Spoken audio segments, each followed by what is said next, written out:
Okay, so here's what we're going to do today. We are converting improper fractions to mixed numbers. And how do you know if it's improper?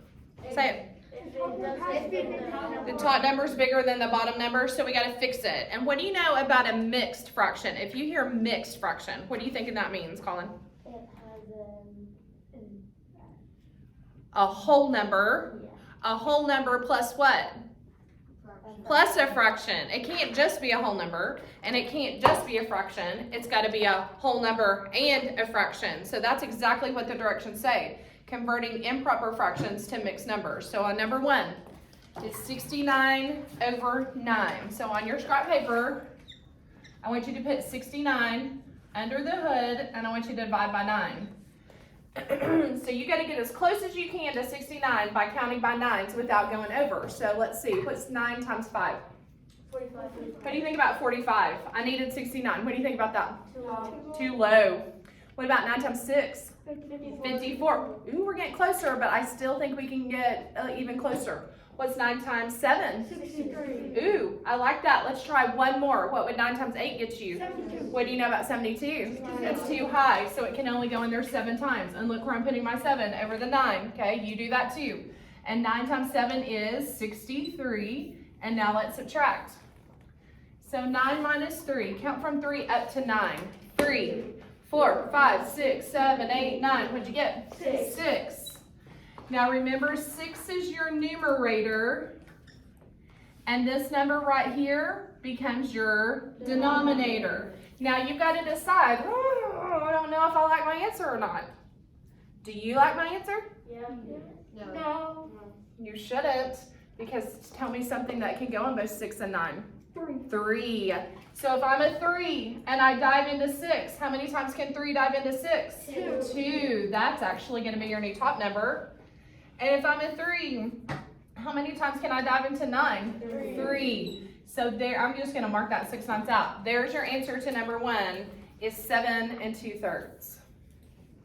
And if you leave it where you didn't reduce it, I'll check it wrong. You have to reduce it, okay? We're still on the top section, 1 through 15. Eric, pick one, 1 through 15. 15, okay. 77. Divided by 12.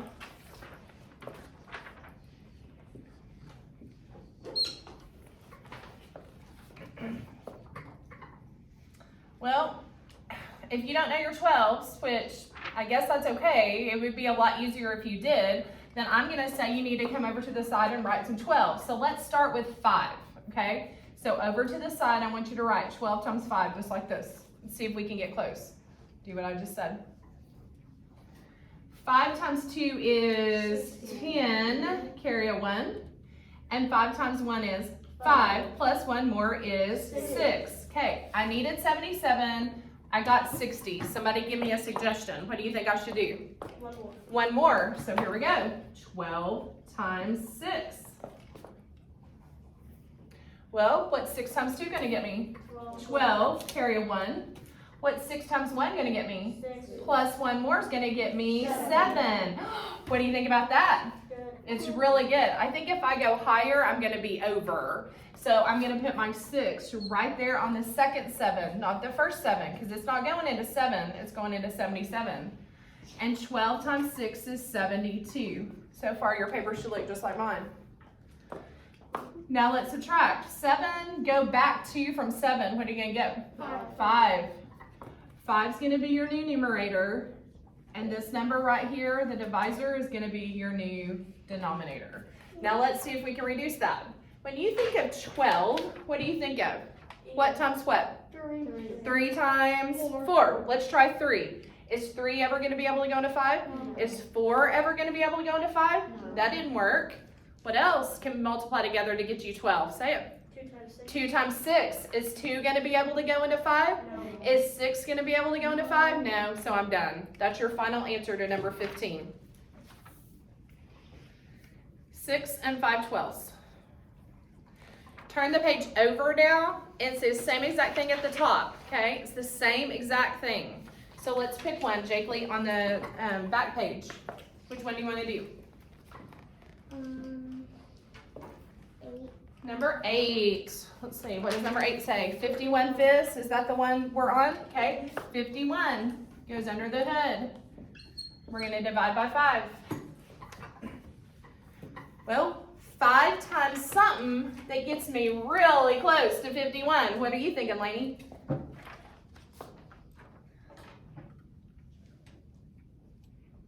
Oh, this should come easy. Times 10. Yep, times 10. So look how I wrote my 10. What is 5 times 10, class? 50. So that goes underneath. Now we're gonna subtract. 1 minus 0 gets me 1. That's my new numerator.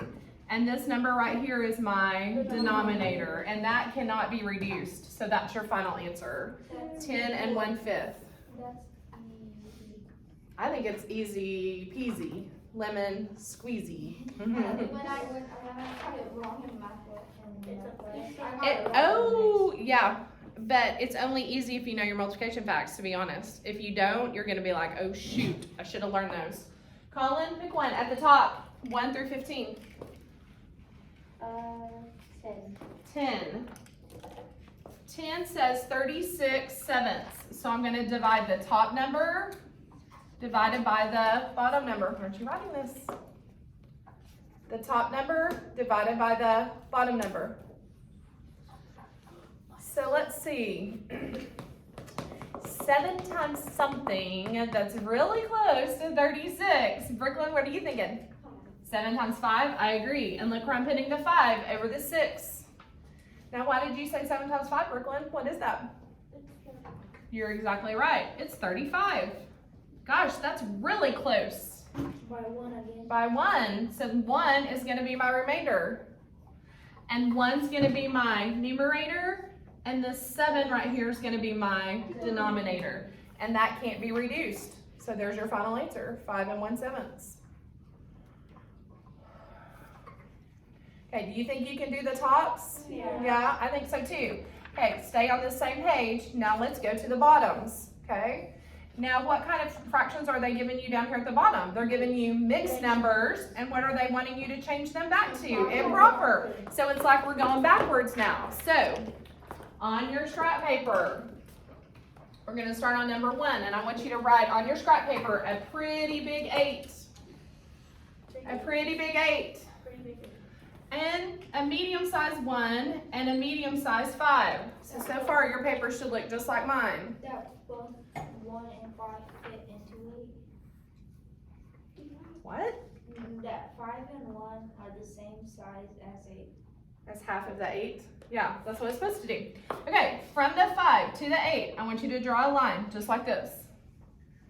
And I want you to draw an arrow just like this. And underneath that arrow, I want you to put a multiplication sign. So this is your first step, okay? This is where you start. So the first thing I'm gonna do is I'm gonna multiply these two numbers together. So if I multiplied 5 times 8, what am I gonna get? 40. So hold that number in your head. Hold 40 in your head. Then I want you to draw a line going this way with an arrow. And on top of that line, I want you to put a plus sign. So what number are you holding in your head right now? 40. So now we've got to add 1 to that 40. And what are we going to get? 41. That's your new top number. And this stays exactly the same.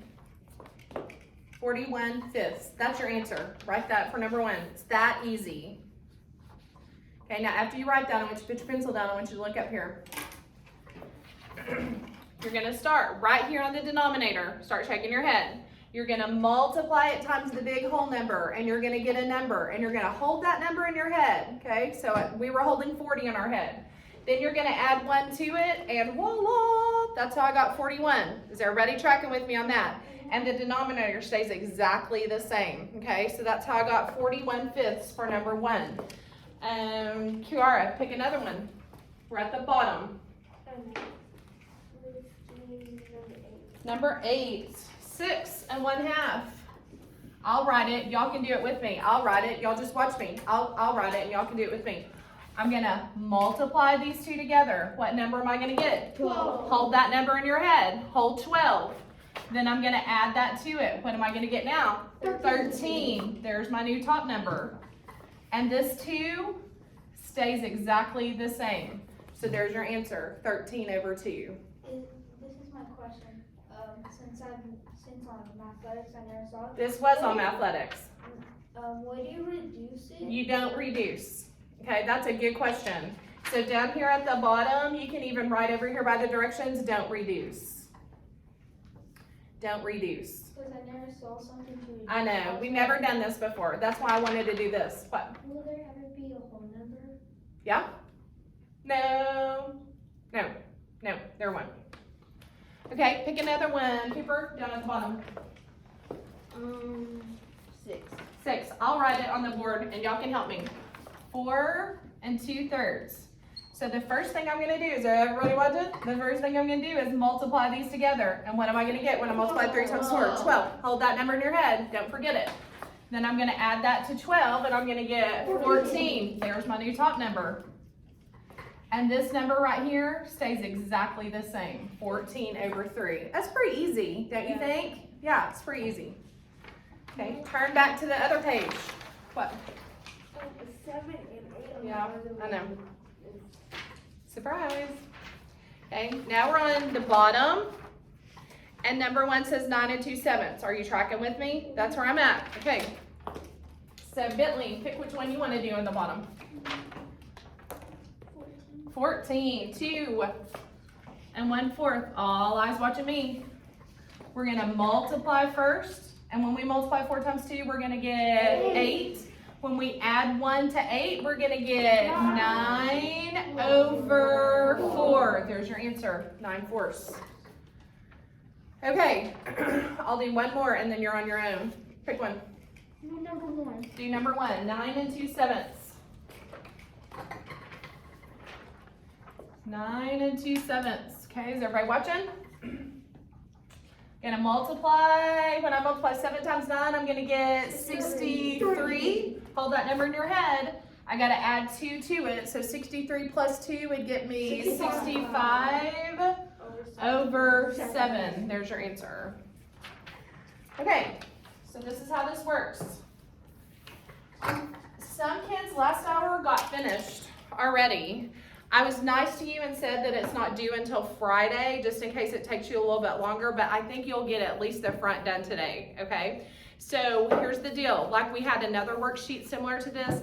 I don't want you to turn this in until I've checked it and you've done every one correct, so you can get 100 on it, okay? You ready? Go.